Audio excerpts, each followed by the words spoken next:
Voltamos a estudar a primeira carta a Timóteo. Onde tivemos a pregar acerca da igreja saudável, para percebermos assim o que significa uma igreja segundo o coração de Deus. O meu compromisso convosco, desde que assumi o ministério pastoral nesta igreja, foi pregar todo o conselho de Deus, mesmo falando em versículos que possam trazer tensões. E eu acredito que este texto que vai ser lido e que eu vou pregar hoje vai ser o texto mais difícil que ao longo destes quase 6 anos eu preguei na Igreja da Graça. Por isso, orem por mim ao longo do sermão para que o Senhor me vá capacitando e que tenha coragem de poder dizer as verdades bíblicas, independentemente dos custos que tiverem para a minha vida ou para a sua vida. Vamos abrir as nossas Bíblias na primeira carta a Timóteo, capítulo 2, versículo 8 a 15. Nós não queremos fugir de forma alguma de textos difíceis, porque se eles estão na palavra, porque a palavra também tem algo para nos dizer. Então, primeira carta a Timóteo, capítulo 2, versículo 8 a 15. Primeira carta a Timóteo, capítulo 2, versículo 8 a 15, que diz o seguinte: Quero que os homens orem em todo lugar, levantando mãos santas, sem ódio nem discórdia. Do mesmo modo, quero que as mulheres se vistam com decência, modéstia e discrição, não com tranças, nem com ouro ou pérolas, nem com vestidos caríssimos, mas que se vistam de boas obras, como convém a mulheres que afirmam servir a Deus. A mulher deve aprender em silêncio com toda a submissão, pois não permito que a mulher ensine, nem que exerça autoridade sobre o homem, mas esteja em silêncio. Porque Adão foi criado primeiro e Eva depois. E Adão não foi enganado, mas a mulher é que foi enganada e caiu em transgressão. Todavia, ela será salva, será preservada, dando à luz filhos, desde que permaneça com domínio próprio na fé, no amor e na santificação.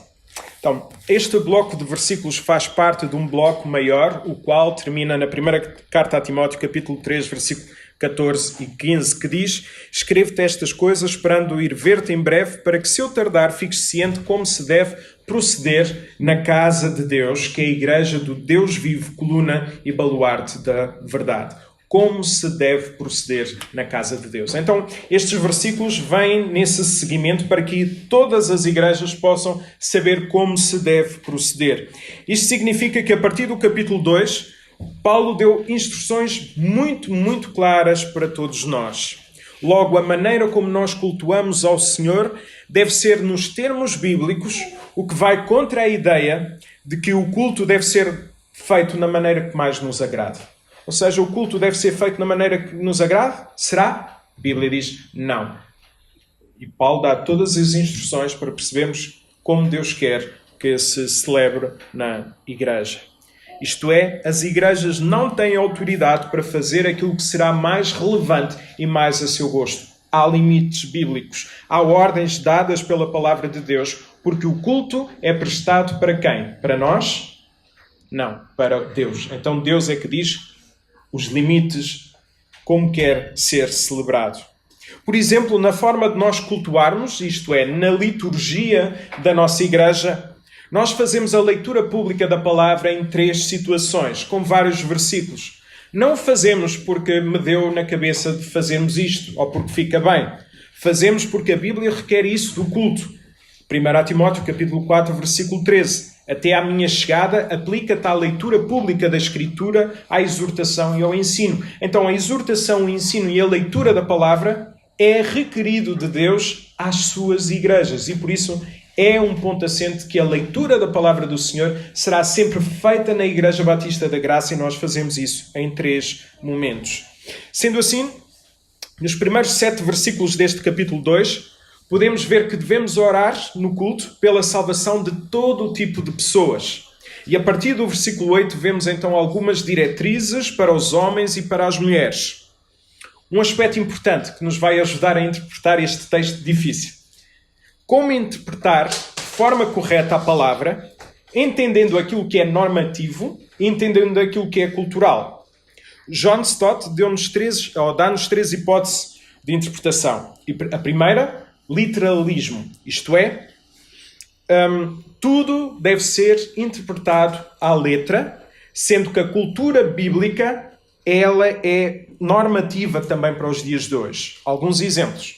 A Bíblia fala de que, em 1 Coríntios, capítulo 11, que as mulheres devem usar véu. Então, se lá fala do véu, isso é normativo também. Conforme os irmãos podem ver, nós não usamos, ou as mulheres não usam, véu. Embora que quem fale do véu, normalmente não vejo a falar de que os homens se devem cumprimentar com o ósculo santo, isto é, com beijinhos. Porque aquilo era, na altura, cultural. Não tem validade para os dias de hoje. Mas era a forma de os homens se cumprimentarem com o ósculo santo. Mas se alguns homens quiserem se cumprimentar com o ósculo santo, esteja à vontade. Outros exemplos. Às vezes as pessoas dizem assim, não devem fazer tatuagens.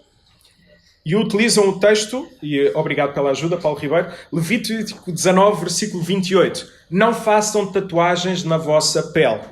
E esquecem-se do versículo que vem no versículo 27, um versículo anterior que diz: não cortem em redondo as pontas do cabelo, nem rapem os cantos da barba. Daí a minha barba está muito mal feita, não é? Por não rapar. Isto era algo importante para aquela cultura. Outro exemplo, rápido. O namoro. Eu sei que isto é muito falado. Na cultura bíblica não havia namoro. Nem sequer então se fala se podiam dar ou não beijo.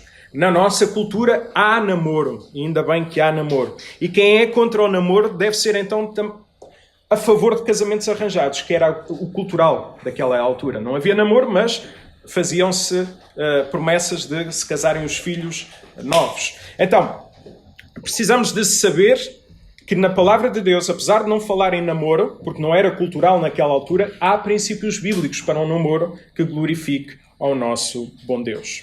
Então, isto é acerca do literalismo. Outra forma de interpretar a Bíblia também é o liberalismo. O liberalismo vai para o outro extremo.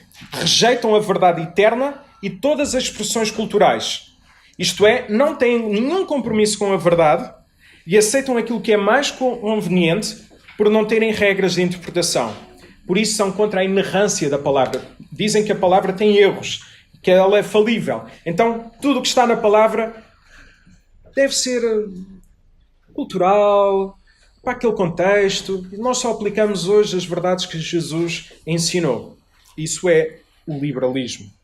Depois há, terceiro e último lugar, a transposição cultural. O que é que isto quer dizer? Há que saber o que é cultural e o que é ordem bíblica. É necessário perceber os princípios bíblicos e aplicá-los à nossa cultura. Isto é, tal como eu disse, o véu em Corinto tinha um significado. Significava que aquelas mulheres que usavam véu eram casadas. Porque naquele contexto, as mulheres que tinham os cabelos soltos eram as prostitutas que vinham com os cabelos soltos. Então, Paulo diz, usem véu para as pessoas na rua não vos confundirem com essas prostitutas. Usem o cabelo, então, apanhado. Estão a ver? É uma ideia cultural, mas há um princípio bíblico aqui. O princípio bíblico é de que as mulheres devem mostrar que são casadas. Posto isto, vamos então olhar para o texto de hoje, tentando perceber com toda a humildade aquilo que o texto diz. Versículo 8. Quero, portanto, ou seja, uma ligação com aquilo que vem antes, que os varões, que os homens, a palavra pode ser homens, pode ser maridos, orem em todo o lugar, levantando as suas mãos santas, sem ira e sem animosidade. Paulo começou logo com uma ordem. A palavra quero revela toda a sua autoridade na forma como a igreja deveria funcionar. Nesse sentido, os homens devem orar e orar em todo momento. A atitude de um homem segundo o coração de Deus é que deve orar em todo o momento. Devemos saber que os homens judeus tinham o costume de orar com as mãos levantadas. Cá está, era um costume cultural. O princípio normativo não é que se deve levantar as mãos quando nós oramos. Podemos levantar. Mas era cultural que aqueles homens judeus levantavam as mãos. Então Paulo o que está a dizer é, ao levantarem as mãos, orem. Não vou adiantar o que é que vem a seguir. Não é? Então, devemos saber que os homens judeus tinham o costume de orar com as mãos levantadas. O gesto de levantar as mãos significava e significa tão somente dependência. Então, quando eles oravam, levantavam as suas mãos e diziam assim: eu dependo de ti, Senhor, como também está disposto a receber aquilo que Deus tem para a sua vida. Então, eu levanto as mãos porque eu dependo e porque eu desejo receber aquilo que o Senhor tem para a minha vida. E se Ele não me der mais nada, bendito seja o Senhor. Será que levantar as mãos é normativo para os homens? Não. Era um costume daquela época, embora seja feito nos dias de hoje. O princípio normativo é que os homens devem ter uma atitude de oração em todo o momento. Ou seja, não é importante o gesto. O importante é se nós oramos e como nós oramos. E como é que nós devemos orar? Reparem. E antes de responder a isto, devemos relembrar que a igreja em Éfeso estava a sofrer com a influência dos falsos mestres, os quais estavam a corromper a unidade da igreja. Por exemplo, os homens estavam a arranjar muitas contendas, muitas discussões inúteis, e isso pode ser visto no capítulo 1, versículo 6, onde havia muitas contendas na igreja. Então Paulo estava a tratar de um problema muito específico naquela igreja e estava a dizer o que disse. Então Paulo, é claro, tenham uma atitude de oração e levantem as mãos. Mas ao levantarem as mãos, costume cultural, que sejam umas mãos santas, umas mãos puras, sem ira e sem qualquer tipo de animosidade ou discussões. Então pouco vos importa de levantarem as mãos se o vosso coração andar a contender com outras pessoas. Pouco vos importa se vocês oram na igreja e fazem orações bonitas, mas depois quando terminam o ato de culto vocês estão em guerra uns com os outros. Pouco importa isso. Orem com mãos levantadas, sim, mas orem sem animosidade, sem conflito, sem arranjar confusões. Isto é uma lição forte para nós homens. Temos de deixar de levantar as mãos para discutir com as pessoas ou apontar os erros para a mulher, filhos, irmãos, amigos, etc. Porque na Bíblia, quando se levanta as mãos, é para mostrar o desejo de ser santo e buscar o que Deus tem para as nossas vidas. Há ainda muito o costume de levantar as mãos para apontar os erros dos outros, mas a Bíblia diz: levantem as mãos para pedirem perdão ao Senhor pelos vossos pecados. Parem de apontar para a vida dos outros. Invistam na confissão de pecado em vez na acusação do outro pecado. Nós percebemos que o Espírito Santo habita nas nossas vidas quando há muito mais confissão de pecado do que acusação do pecado da vida dos outros. Então, homens, se querem ser homens segundo o coração de Deus, orem em todo o tempo. Parem de arranjar contendas. Parem de arranjar discussões. Parem de arranjar animosidade. Levantem as mãos ao Senhor, de forma literal ou não, desde que seja feito com o intuito de pedir ao Senhor para serem santos, para serem puros, para não arranjar confusões. Poderemos então estar a pensar: como é que Deus quer alguma coisa de mim se eu estou chateado com alguém? Como é que Deus pode querer que eu ore se já não aguento pessoas à minha volta? Eu não posso orar mais porque na minha vida há muita animosidade, pastor, então eu deixo de orar. E este é um princípio bíblico completamente errado, que é: se eu estou a falhar, não é, eu vou deixar de fazer as coisas e pronto, e paro porque eu estou a falhar. Não. Se eu estou a falhar, eu paro, peço perdão para poder continuar. Porque a vida cristã é sempre esta: reconhecimento, confissão e arrependimento, mudança de atitude. O que fazer então se pensamentos malignos ou pensamentos maus invadem a nossa mente? O que fazer então se a nossa vida estiver um caos? O que fazer então, homens, se parece que vivemos sempre em confusão? O diabo quer minar a nossa vida para mostrar que é impossível termos uma vida cristã e por isso é que muitos querem desistir. E que os nossos pecados afastam-nos de Deus e levam também Deus a afastar-se de nós. Paulo é claro: o motivo pelo qual os homens devem orar e devem se manter com as posturas santas em todo lugar, o motivo é Cristo. Não é por gostarmos das nossas mulheres que nos vamos portar bem com elas, pois no dia em que nós acharmos que as nossas mulheres não merecem o nosso amor, certamente nós daremos o fim ao nosso casamento. A razão pela qual nós devemos tratar as nossas mulheres, os nossos filhos, todas as pessoas com amor, com graça, com perdão, é por causa de quem? Por causa de Cristo. Temos de ter a noção do que Cristo fez por nós e isso ajudar-nos a sermos homens segundo o coração de Deus.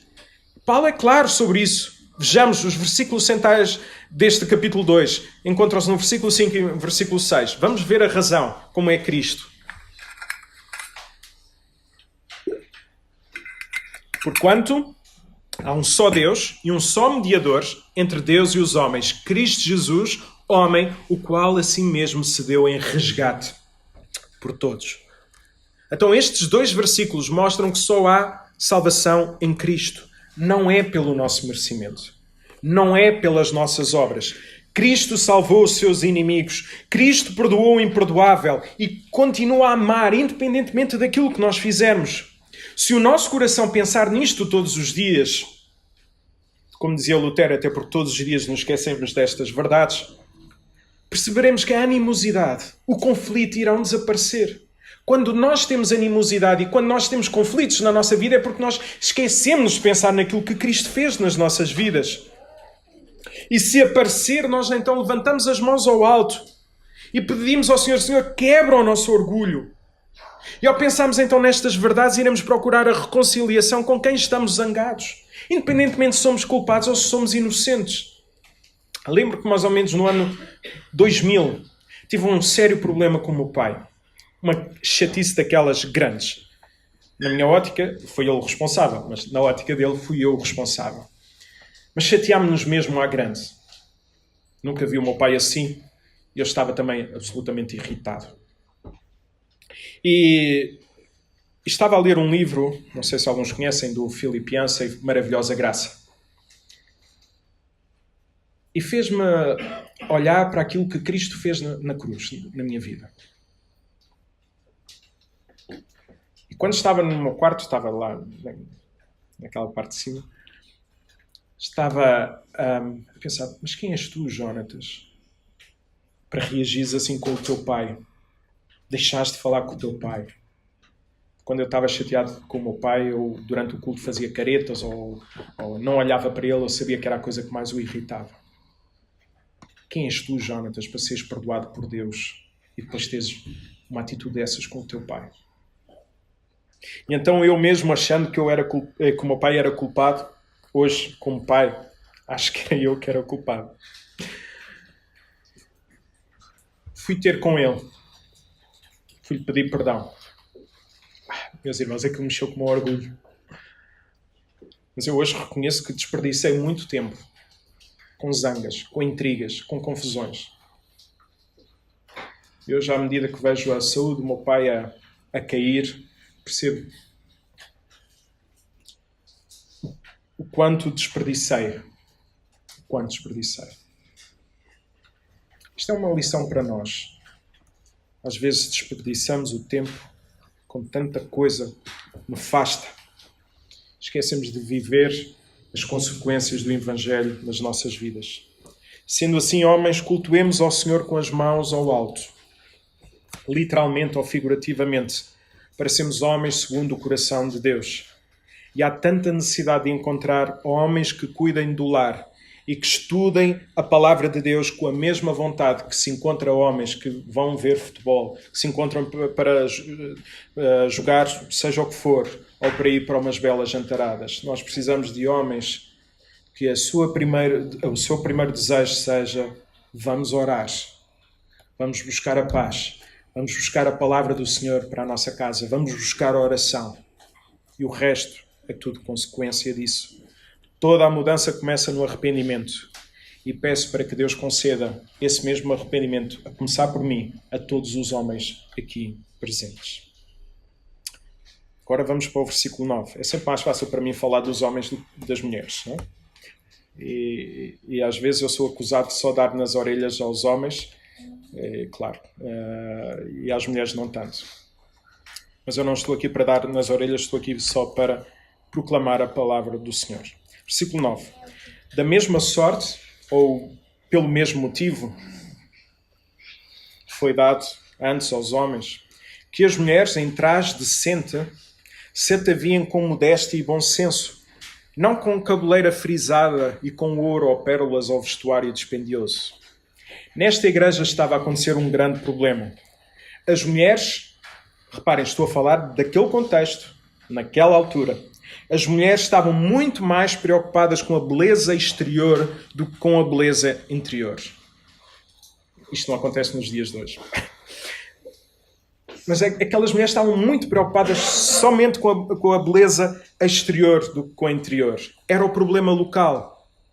Na minha opinião pessoal, quando vimos à igreja, nós devemos vir bem vestidos. Eu recordo-me que lá em Tondela, em momentos especiais, nós guardávamos a roupa nova para poder vestir no Natal, na Páscoa. E havia esse cuidado. Então não íamos à igreja de uma forma qualquer. Este texto deixa algumas recomendações quanto à cultura da altura e alguns princípios que se aplicam a todos os tempos. Reparemos, naquela altura, e Paulo por isso é que fala disso, as mulheres, ao fazerem tranças nos seus cabelos, usavam joias e joias muito caras. Ou seja, o problema não era terem o cabelo com tranças. O problema é que naquela altura isso era sinal de que tinham pedras muito caras e faziam esses penteados para mostrarem quão ricas eram ou quão importantes eram, porque tinham aquelas coisas caras. Então o problema, mais uma vez o digo, não eram as tranças, era a competição para quem conseguia ostentar mais riqueza nos seus penteados. E o problema é que quando isso é usado para ostentar e quando essas coisas são usadas para mostrar como forma de ser superior às outras mulheres, ou seja, eu trago a riqueza eu não, as mulheres trazem a riqueza no seu... Até porque eu já nem tenho cabelo para fazer nada, não é? Mas as mulheres, quando trazem a riqueza nos seus cabelos, traziam para mostrar que eram superiores às outras, porque o meu penteado era muito mais caro. Paulo nunca foi contra as mulheres estarem bonitas. E eu creio que a beleza, dentro dos limites, deve ser mostrada. Paulo foi contra, sim, as mulheres preocuparem-se apenas com a beleza exterior, lutando para ver quem é que estava mais bonita ou mostrava mais riqueza. E às vezes há essas guerras no casamento para perceber quem é que estava mais bonita, a mulher mais bonita e não sei o quê, etc, etc. Então Paulo foi contra isso e deixa um conselho. Vistam-se com modéstia, porque era importante naquela altura, e com bom senso. A ideia do bom senso indica-nos que as mulheres não deviam ser sensuais. Ou seja, não deviam usar roupas que mostrassem a sua sensualidade toda. Quando Adão e Eva pecaram, sentiram a necessidade de se taparem. Hoje em dia parece que o pecado leva as pessoas a destaparem-se. E há que ter o bom senso. E este é um alerta também porque está a chegar o verão. E creio que deve ser haver bom senso na roupa e nas fotos que se põem até nas redes sociais, mesmo que se coloque versículos bíblicos. Precisamos de ter cuidado, precisamos ter bom senso quando colocamos alguma coisa. Versículo 10. Porém, com boas obras. Então, larguem de se mostrar que são superiores às outras mulheres. Parem com isso. Não usem a roupa para provocar os homens. Não façam isso. Porque ali estava a ser um problema. Versículo 10. Vistam-se, porém, com boas obras, como é próprio das mulheres que professam ser piedosas. Então, o que Paulo estava a dizer é que as mulheres deviam preocupar-se, em vez de lutar pela grandiosidade das suas roupas e adereços, por fazerem boas obras, que são fruto de uma vida de piedade. 1 Pedro, capítulo 3, versículo 3 e 4, diz o mesmo. Não procurem a beleza exterior pelo arranjo do cabelo, joias de ouro e belos vestidos, mas que a vossa beleza esteja no interior do coração. Beleza que não passa e que consiste no espírito da modéstia e mansidão. Essa é a beleza que tem o maior valor diante de Deus. Isto era muito importante naquela altura, porque os falsos mestres preocupavam-se com o lado estético da vida, em detrimento do lado ético. E essa é uma grande luta para os dias de hoje. Temos que ter cuidado com a estética, ou temos que ter cuidado com a ética e a estética na nossa vida. Versículo 11 e 12. A mulher aprenda em silêncio, com toda a submissão, e não permite que a mulher ensine nem exerça a autoridade do homem, esteja, porém, em silêncio. Então, estes dois versículos são dos versículos, tal como eu disse, dos mais difíceis de serem interpretados e entendidos na Bíblia. Daí que iremos olhar com toda a humildade, reconhecendo a tensão existente para quem lê sem interpretar. Só para deixar já descansadas as pessoas, as mulheres ensinam aqui na Graça. Ainda no domingo passado tivemos a bênção de poder ouvir a Miriam Ribeiro a dar a Escola Bíblica Dominical. Já estou a adiantar para que as pessoas não entrem já em colapso cardíaco, está bem? Então, no contexto judaico, as mulheres não se podiam misturar com os homens. Estavam separadas. Inclusive, eram consideradas, naquela altura, inaptas para aprender a lei de Deus. Paulo, ao dizer que a mulher devia aprender, e o verbo inclusive está no imperativo, a dar uma ordem, estava a ir contra a cultura judaica e a mostrar todo o valor do sexo feminino. Não tirem a oportunidade das mulheres aprenderem. Então, mulheres aprendam. Nós às vezes falamos mais no silêncio, mas esquecemos da palavra aprender. Para mim, o que está aqui mais importante era aprendam. Ou seja, as mulheres podem e devem aprender. E naquele contexto judaico, isto para hoje já não é, creio eu, já não é, no nosso contexto europeu já não é um problema, mas naquela altura havia esse problema de que as mulheres eram consideradas inaptas e que não deviam aprender. Então Paulo diz, aprendam. Mas por outro lado, nós já lemos o texto, ok, pastor, está bem. O texto diz que podem aprender, mas deve estar em silêncio na igreja. Pelo menos duas coisas nós devemos dizer sobre isso. Primeiro, o significado da palavra silêncio. A tradução silêncio ou caladas é uma tradução completamente infeliz. Okay? Traduções que têm esta palavra é uma ideia absolutamente errada. Esta palavra é usada no versículo 2. Vamos ver, versículo 2 do capítulo 2. Para que vivamos uma vida, o quê? Tranquila. A mesma palavra. Então a ideia não é silêncio, não é estarem caladas. É que as mulheres possam viver com tranquilidade na vida da igreja. Isto levar-nos ao segundo ponto. A mulher pode falar na igreja, embora não seja com autoridade pastoral. Como a Bíblia interpreta a própria Bíblia, precisamos de harmonizar com outros textos. Em 1 Coríntios capítulo 11, versículo 5, nós lemos que toda a mulher, porém, que ora ou profetiza, isto é, que fala a palavra de Deus, com a cabeça sem véu, desonra a sua cabeça porque é como se estivesse rapada. Lá está o problema do véu. Mas reparem neste texto. Toda a mulher que ora ou profetiza. Então a mulher pode orar, pode falar na igreja. O problema é que os falsos mestres estavam a ter uma influência na vida da igreja e diziam que as mulheres tinham liberdade muito maior que a Bíblia afirmava, sendo livres para não se casarem, apesar de poderem viver juntas, livres de serem casadas e dizerem assim, não quero nada contigo, meu marido, não quero nada, larga-me, ou até da função de gerar filhos. Não, queres ter filhos, mas não arranjas comigo, eu não quero. A maternidade, o papel de mulher e de mãe, estava a ser posto e colocado em causa pelos falsos mestres. E Paulo vem-lhes a ensinar a dizer isso. E nós podemos ver melhor essa ideia no capítulo 3, versículo 4. Além disso, os falsos mestres também diziam que as mulheres podiam ter as funções de pastor na igreja. E olhando então para a Bíblia no seu quadro maior, em lugar algum vemos sacerdotisas no povo de Israel, apenas nos povos pagãos. Não vemos apóstolas e nem presbíteras.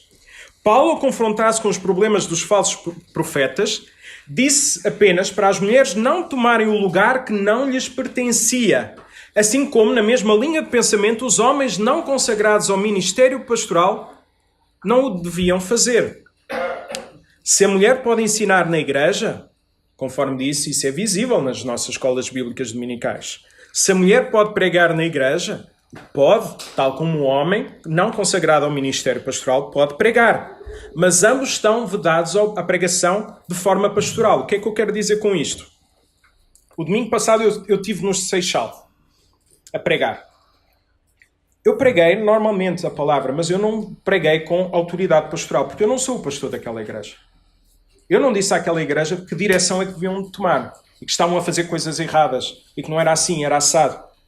Isso era a função do pastor daquela igreja. Então, quando eu vou a outras igrejas pregar, eu não estou lá com autoridade pastoral. Mas eu aqui na Graça, eu tenho autoridade pastoral para falar da palavra e tenho autoridade pastoral para puxar pela igreja, para um lado ou para o outro.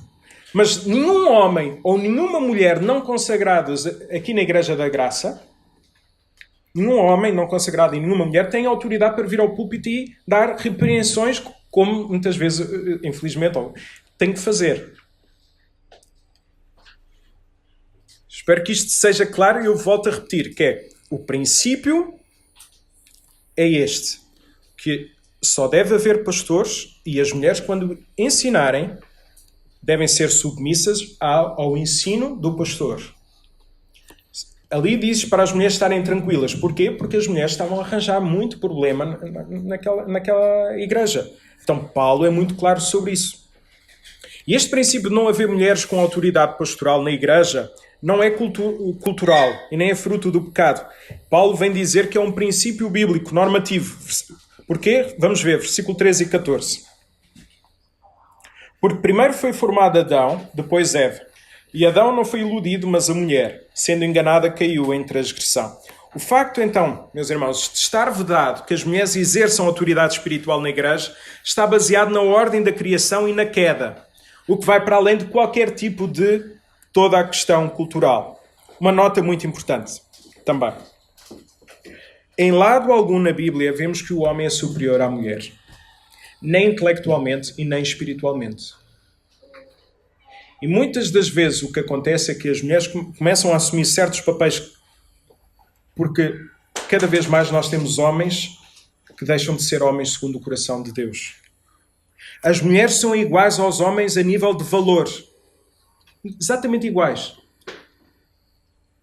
Embora possam ter papéis diferentes em termos espirituais, na igreja e no casamento. Nós não podemos entender funções diferentes como valor diferente. Um exemplo muito grande que nós podemos encontrar é na Trindade. Há papéis diferentes, mas nós não podemos dizer que há inferioridade ou uma hierarquia na própria Trindade. São papéis diferentes. E temos de agradecer a Deus pelas diferenças, porque um pai será sempre diferente de uma mãe, venha quem vier. Ainda que haja heróis ou heroínas que tenham de minimizar as coisas e fazer os papéis dos dois.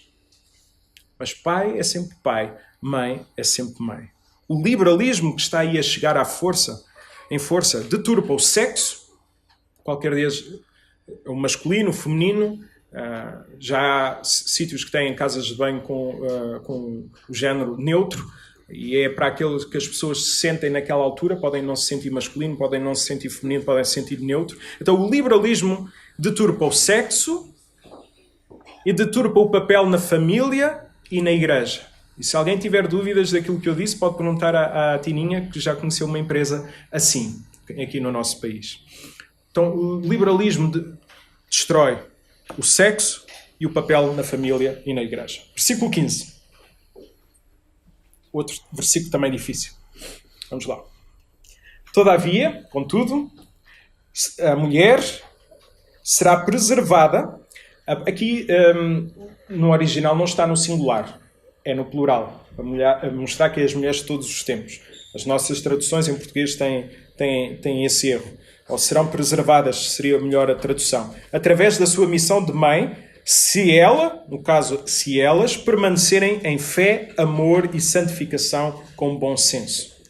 Este versículo começa com uma adversativa para mostrar que se algo está vedado às mulheres, daí ter falado que é plural, há algo que está completamente aberto para as mulheres. Algo importante para as suas vidas. Na tradução que li diz preservada. Há outras traduções, conforme lemos há pouco, que diz salvar-se-á. É importante percebermos três coisas. Se houvesse salvação das mulheres apenas quando tivessem os filhos, não haveria esperança para as mulheres solteiras ou para as mulheres que são casadas e não possam ter filhos. Então, salvar-se aqui não poderia ser o salvar-se espiritualmente. Segundo lugar, se a salvação espiritual dependesse de ter filhos, significaria que a salvação seria por obras e não pela graça por meio da fé. Terceiro lugar, a palavra usada no original várias vezes é usada sem ser salvação no sentido espiritual. Então, quando diz preservada ou quando diz salvar-se-á, não tem a ver com salvação espiritual. Então, o que significará? Será preservada através da missão da mãe se elas permanecerem em fé, amor, santificação e bom senso. Lembremos-nos que os falsos mestres estavam a desresponsabilizar as mulheres do casamento, as mulheres de terem filhos e de serem mulheres de Deus. Sendo assim, o que Paulo está a dizer é que as mulheres devem entender qual é a sua missão como mulher, como mãe, ao terem uma vida piedosa. É com essa vivência piedosa que mostrarão que têm fé em Cristo, como mulheres e como mães. Não devem tentar fazer aquilo para o qual não são chamadas na igreja e nem no lar. Mas até, para quem tem filhos, sabe a importância de haver uma mulher e uma mãe dedicada ao Senhor. As mulheres têm uma influência monumental na vida do lar, tendo ou não tendo filhos. Eu sou pastor, mas as decisões dos meus filhos, as maiores decisões dos meus filhos foram sempre, ou quase sempre, feitas com a mãe. Porque as mães têm um papel monumental na educação dos filhos. E às vezes querem retirar isso. Os pais, claro que se devem dedicar. Um dos motivos pelos quais muitas vezes as orações dos homens não são atendidas, diz-nos a palavra do Senhor, é porque não vivem a vida comum do lar. Porque hoje em dia, em vez de quererem viver a vida comum do lar, nós, e aqui incluo-me também, passamos a vida a jogar ou a fazer outras coisas qualquer, esquecemos de viver a vida comum do lar. E por isso a Bíblia diz que as nossas orações não são atendidas. Então, quem teve ou tem uma mãe que não cuida do seu lar, ficará com uma área na sua vida não preenchida e deixará marcas fortes. Por isso, mulheres, valorizem aquilo que é importante na vida. Cultivem o vosso interior mais do que o exterior. Aproveitem as oportunidades que Deus vos dá para estudarem a palavra. E agora têm reuniões ao domingo às 3h30. Aproveitem esta oportunidade que o Senhor está a dar para as mulheres poderem estudar juntas a palavra de Deus. E eu acho que, não sei quantas tiveram no domingo passado, 9, mais ou menos. As mulheres são umas heroínas. Porque se eu dissesse aos homens para virem aqui para a igreja para estudarmos um livro, não sei quantos apareceriam. Podemos depois fazer esse teste.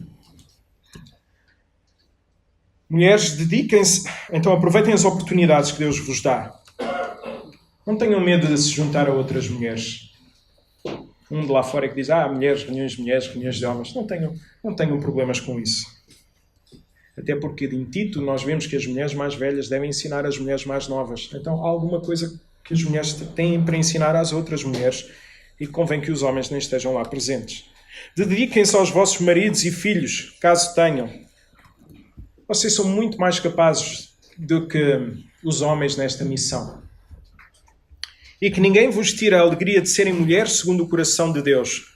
Porque nem as carreiras, e atenção, a Bíblia é a favor que as mulheres também possam trabalhar, com certeza que sim. Nós vimos isso há pouco tempo no caso de Lídia, que era uma mulher empreendedora. Então, mas não procurem que as vossas carreiras, nem as coisas materiais que são capazes de preencher a vossa vida, não procurem satisfação nessas coisas. Procurem satisfação em ser primeiro mulher segundo o coração de Deus. Que a vossa realização esteja primeiro em Cristo.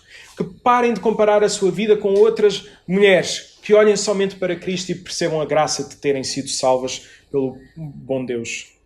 Como precisamos então de ter homens e mulheres segundo o coração de Deus? Como precisamos de ter homens que assumam as suas funções na igreja e em casa? Como nós precisamos de ter mulheres que também cumpram a sua função na igreja e nos lares? As igrejas não podem ser mais do que aquilo que acontece nas nossas casas. E hoje em dia vejo que os lares estão a ser destruídos. E pouco nos preocupamos quando não há palavra, quando não há oração.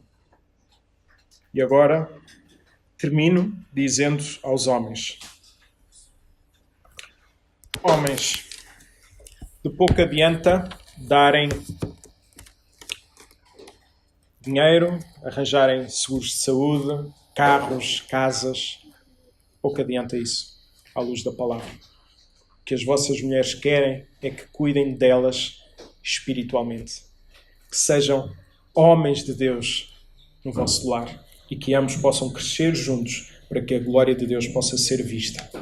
Para que possamos todos nós dizer, eu e a minha casa serviremos ao Senhor. Que Deus nos ajude e que, ao olharmos para a Bíblia, possamos saber também interpretar a Bíblia, ver aquilo que é cultural, ver aquilo que é normativo, Porque a Bíblia sempre tratou homens e mulheres de forma igual. E não foi em vão que foi um homem cristão que tomou a iniciativa de acabar com a escravatura. Porquê? Porque os princípios bíblicos são muito claros relativamente a isso. Deus nos ajude.